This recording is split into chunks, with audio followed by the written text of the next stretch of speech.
The phone call.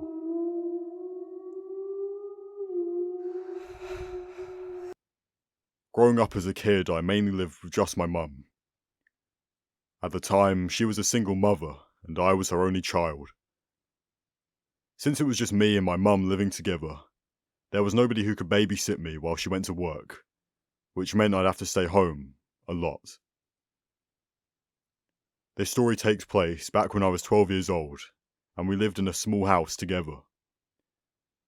Anyways, on one ordinary day, my mum left for work like usual. She always worked night shifts at a restaurant that was in the next town over. She leaves for work and I go do what I always did to entertain myself, which was watch the same movies I've seen hundreds of times. Hours later, as I'm watching a movie, I get a phone call from my mum. I answered the phone but didn't hear her say anything. Hello? Mum? Hello? Still no response. I listened closely, then I was able to hear heavy breathing. I sat there, confused and a little bit creeped out. I hung up the phone and shrugged it off, thinking she accidentally pocket dialed me. I go back to watching my movie. Then I get a call from her again. More heavy breathing. Now I was a little more creeped out, but forced myself to believe she was accidentally pocket dialing me. 20 minutes went by and I started to get thirsty and wanted something to drink. So I got up from the couch and walked over to the kitchen to get something to drink. As I was reaching for a cup, I saw my mum's phone lying on the kitchen counter. When I saw my mum's phone on the counter, I remember feeling my body going stiff, and I couldn't move for a solid 10 seconds. Once I snapped out of it, I ran around the house, turning every single light on, and then went back to watching the movie, absolutely terrified. I didn't care about watching this stupid movie, but I guess pretending like everything was normal was my way of coping with the fear of someone, or something, being inside the house. I didn't tell my mum about this until a week later, because I was too scared to say anything, in case something bad would happen. Home Alone. For the first night in what felt like forever, I was home alone. I settled in to watch a rom-com on Netflix, a glass of red and some dip and biscuits at the ready.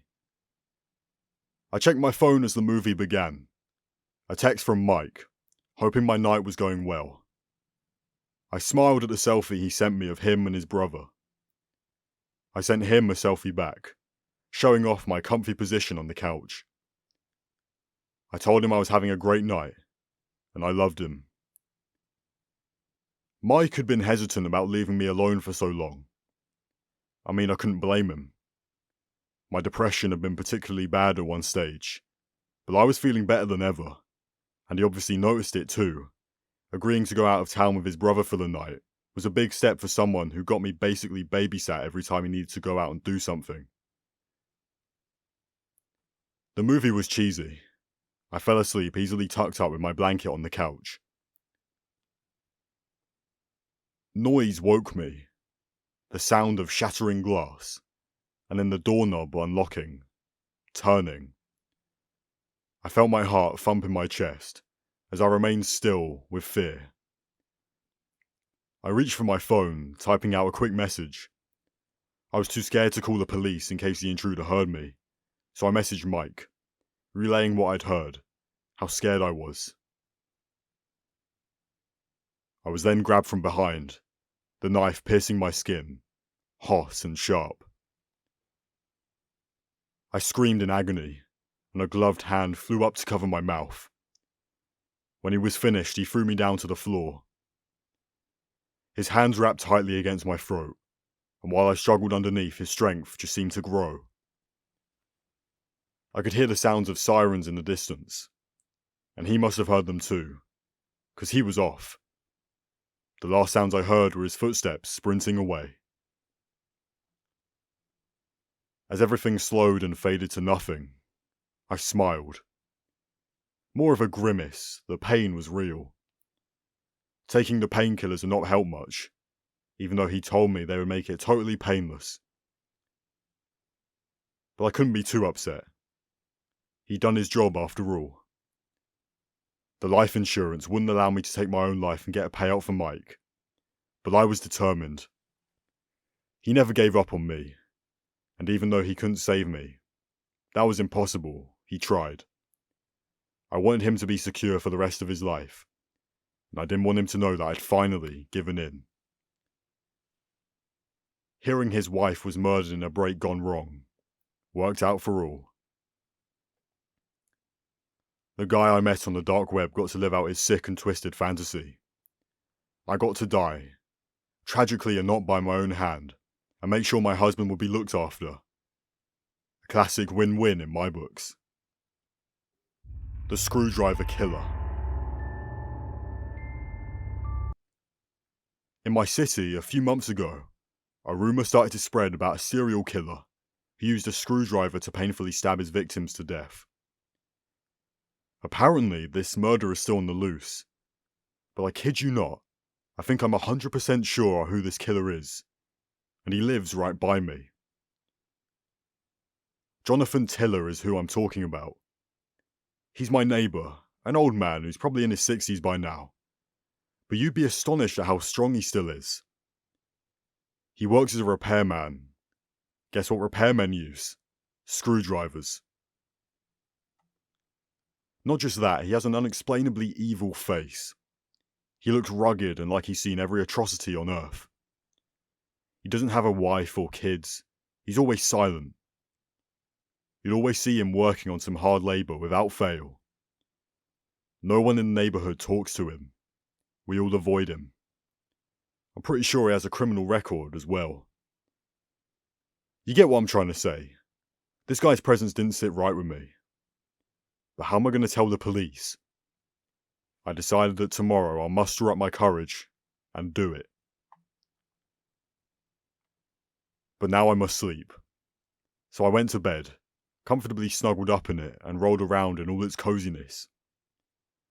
Then my comfort was instantly struck down as I looked out the window. Can you guess who it was? Mr. Tiller, sitting on a bench and facing my house. I let out an audible yelp as his eyes locked with mine, from all the way where he was sitting. The yellow streetlight made him look even more nauseatingly malicious. I thought he was about to stand up and run at my house at full speed any moment now, but he just kept staring. Then, from the corner of my eye, I saw a man walking on that same sidewalk. I watched as I knew something was about to happen to that man. Then he pulled out a screwdriver from his pocket, blew 5 holes in Mr. Tiller's chest without hesitation, and proceeded to drag him towards the park. Mr. Tiller's blood flew in fountains as he was being dragged into the darkness. I guess you could say, I screwed up. The sound of rain used to relax me. Now it makes me terrified. I live in a small town where I moved 3 years ago. While referred to as a town, it's actually closer to a village, because we don't have many tall buildings here and only 2 main streets. Around, the town is surrounded with thick forests and plains, leading to mountains just a couple kilometers away. I myself happen to live in one of the few multi-story buildings on the 2nd floor, with the window facing the main street. Previously, we had an open balcony outside my room, but not too long ago we did a renovation and added walls, turning it into a proper, albeit small room. We left the door though, so there was still another window between my room and a now closed balcony. Anyways, the thing happened 2 weeks ago. I randomly woke up at night at roughly 6 AM. It was raining outside. Instead of falling back asleep, I decided to check my phone. While at it, at some point, I heard a moderately loud noise. It sounded as if water droplets were hitting a sheet of metal, which under the circumstances didn't feel weird at all. The only thing I was bothered by, or rather annoyed at, was just how loud it was. I thought I might have left the window open, and thought I'd go close it. But then I remembered I'd closed it before I went to bed. So I just put off my phone and decided to ignore it to the best of my ability, while trying to fall back asleep. Strangely, before I did, the noise stopped.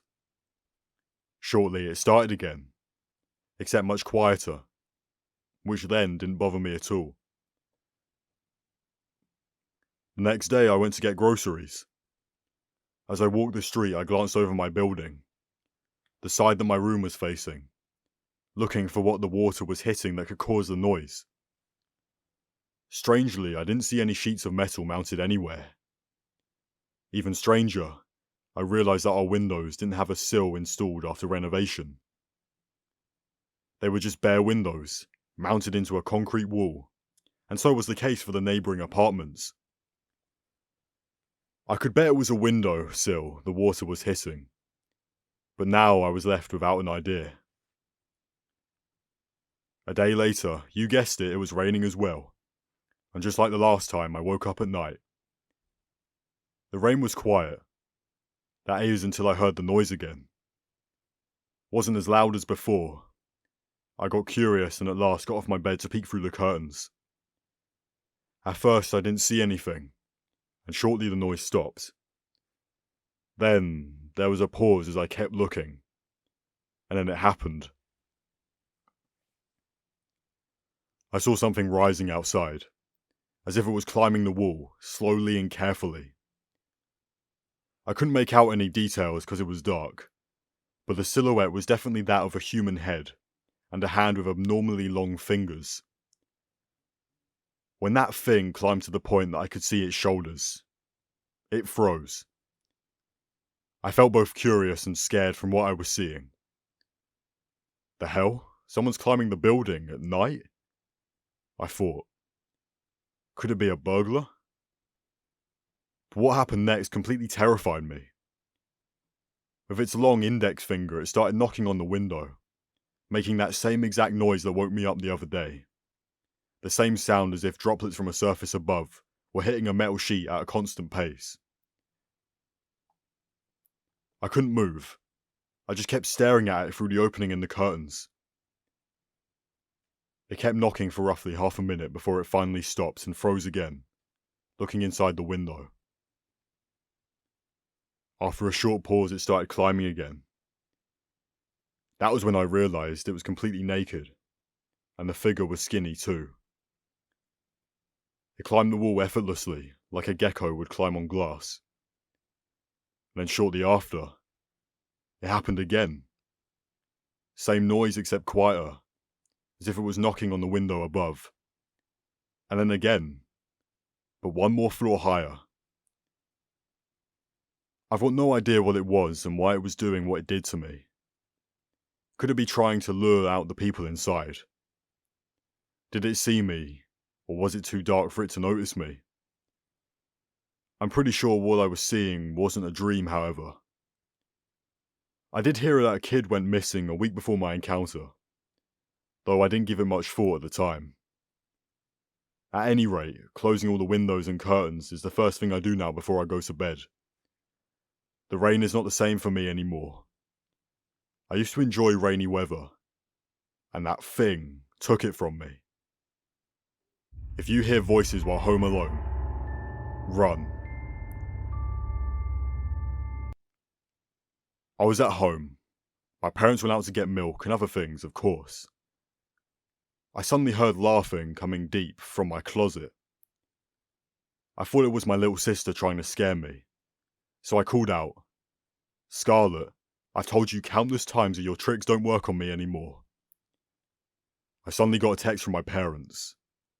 It said, "Your sister's helping us get the groceries so we can get home quickly." My blood ran cold. I quickly scanned the area as I heard it again. "Come on, Chester. I want to play with you in the closet."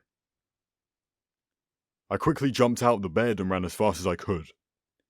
I heard a blood-curdling scream as a bang came from my closet. It was chasing me. My heart pounded as each step hurt my chest. It felt like I was about to throw up.